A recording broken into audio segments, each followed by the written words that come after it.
Jeg skal over og fortælle jer, det er her. Det er Thyborøn, det er en dejlig by ude på den jyske vestkyst. I skal have, når I kommer forbi til Thyborøn, så kommer I forbi den her båd. Lær det lige, der står Harboøre her på. Det er meget vigtigt, I fortsætter forbi Harboøre, og så kører 10 km til Thyborøn. Vi skal til i gang med det her. Og du er også klar, og du er klar, du er klar. Hede, han står nede foran, det er ham, der tager imod penge, han bor lige hernede. Er du klar? Er du klar? Er du klar? Det er også, så går vi i gang. Find nogle fisk. Ryst med dig. Nu, jeg vil godt undskylde Jens på forhånd, han er vant til at arbejde med fisk, så det er lidt en prøve det her. Kan du kun bære tov, jeg går?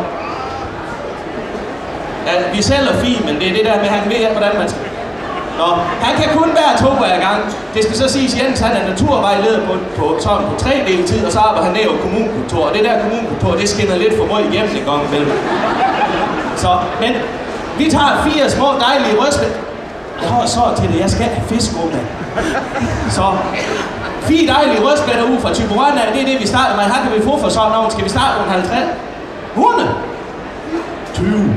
20, 25, 50, 50 er der budt 55, det der er 55, det er alt for langsomt. Kom 55, 60 kroner er der budt dernede, 60 kroner er der budt dernede, 65 kroner er der 65 kroner er der budt dernede, 70, 65 kroner er der budt dernede, 65 kroner, solgt, 65 kroner er afsted med dem.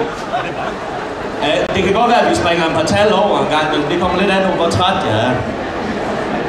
Men nu er vi så inde i det der kommunalarbejdermode. Det er noget, som egentlig kunne have været gjort i én bevægelse. Det skal tage 2 bevægelser, fordi at vi ikke kan bære en tom fisk af i gang.